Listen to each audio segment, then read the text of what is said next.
सभी मसीही भाई बहनों को जय मसीह की। प्रभु आप सभी को आशीष दे, आपके वंशज बढ़े, बलवंत हो, प्रफुल्लित हो और इतने बढ़े कि वे बालू के किनकों तथा आसमान के तारों के समान हो जाए, जिन्हें कोई गिन नहीं सकता है। और उन सभी को परमेश्वर अपने लहू में बचाकर छिपा कर रखता है। उन्हें कोई भी संकट छू नहीं सकती। जब आप परीक्षा में हो तो ना डगमगाए। कुछ लोग सोचते हैं इस परीक्षा से कैसे बाहर आए। तो परीक्षा से बाहर आने के लिए आप ये काम करें जो मैं बता रही हूँ। सबसे पहला कि आप राइट प्लेस यानी कि अपना प्रेयर रूम में जाए। आप जिस रूम में प्रार्थना करते हो उसका दरवाजा बंद करके प्रार्थना करें और बकबक ना करें, बिल्कुल भी नहीं।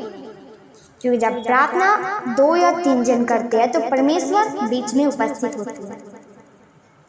दूसरा काम, जो वचन में लिखा हो या जो वचन से बताया जाए उस पर विश्वास करें कि वह आपके लिए हो जाएगा। हालेलुया।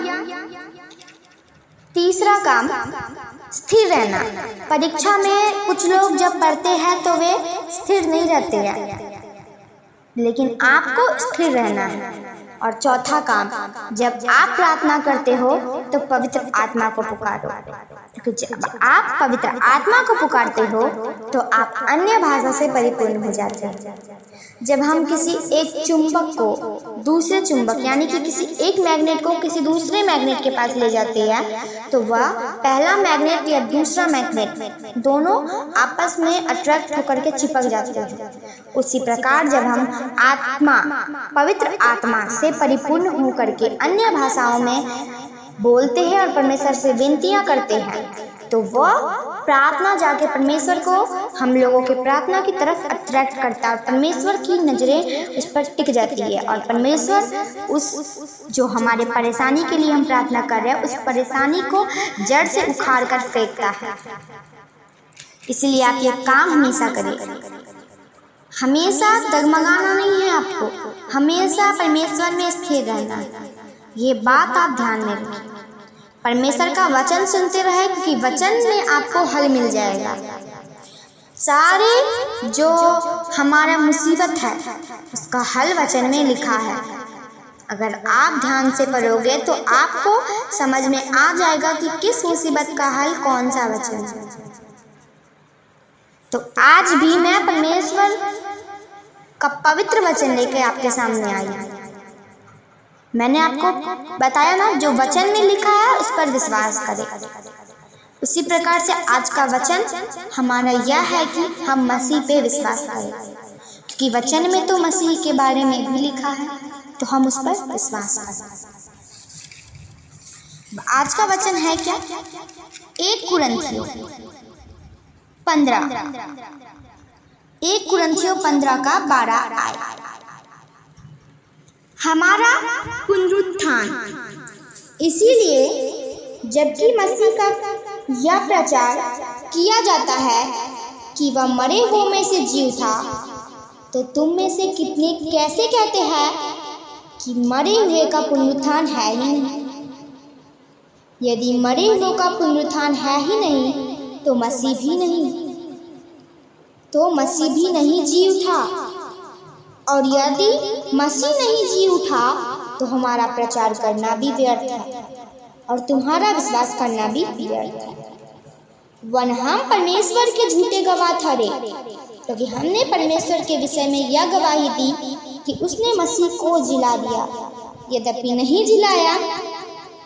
यदि मरे वो नहीं जी उठते और यदि मुर्दे नहीं जी उठते तो मसीह भी नहीं जी उठा। और यदि मसीह नहीं जी उठा तो तुम्हारा विश्वास व्यर्थ है और तुम अब तक अपने पापों में फंसे हो। वन जो मसीह में सो गए हैं वे भी नष्ट हो हुए। यदि हम केवल इसी जीवन में मसीह में आशा रखते हैं तो हम सब मनुष्यों में अधिक अभागे, परंतु सचमुच मसीह मुर्दों में से जी उठा है और जो सो गए हैं उनमें वह पहला फल हुआ है। हालेलुया।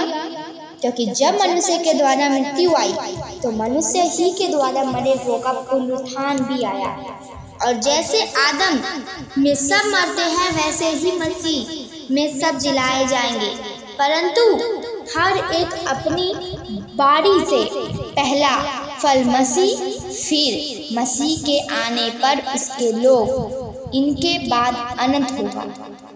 उस समय वह सारी प्रधानता और सारा अधिकार और सामर्थ्य का अंत करके राज्य को परमेश्वर पिता के हाथ में सौंप देगा,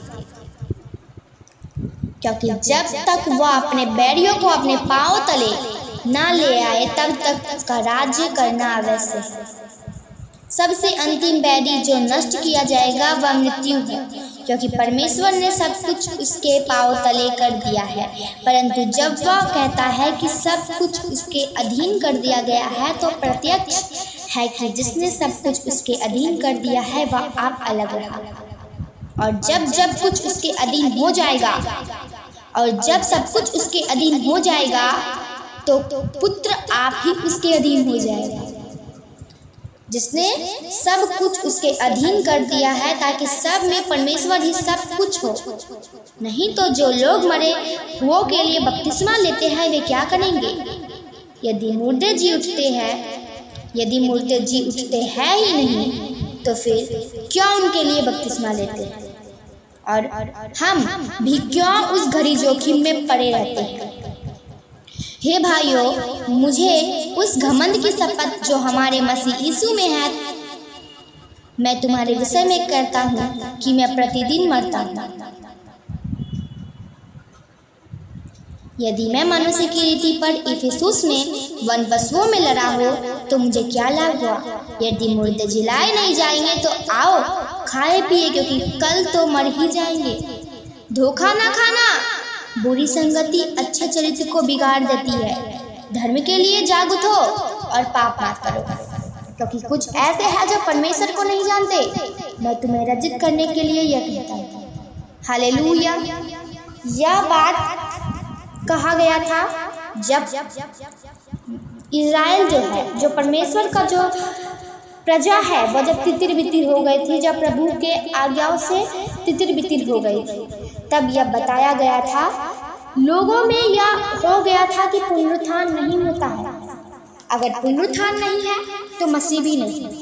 अगर मसीह नहीं है तो हमारा विश्वास भी व्यर्थ है, हमारा प्रचार करना भी व्यर्थ है। अगर मसीह नहीं है तो हम क्यों खतरे में आकर प्रचार करते हैं? क्यों करते हैं? कुछ लोग विश्वास नहीं करते हैं कि मसीह फिर से जी उठा। मसीह फिर से जी उठा, उसने लाजर को भी जिलाया।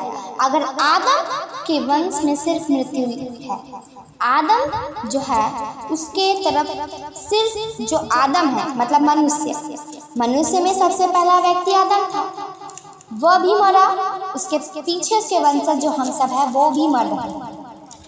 लेकिन जो अपने आप को यीशु का वंशज बताता है, यानी कि हम मसीही वंशज, जो पाप नहीं करता है, परमेश्वर की आज्ञाओं को मानता है, वह जिलाया जाएगा। यह पृथ्वी के जीवन के लिए नहीं, वहाँ अनंत जीवन के लिए जिलाया जाएगा। हमारा अनंत जीवन क्या है? हमारा स्वर्गीय घर, उसके लिए हमें जिलाया जाएगा। आप हमारे चैनल को लाइक करें, सब्सक्राइब करें, वीडियोस को शेयर करें, ताकि और भी लोग परमेश्वर के पवित्र वचन जान पाएं। नोटिफिकेशंस को पाने के लिए बेल आइकन को दबाएं। जय मसीह।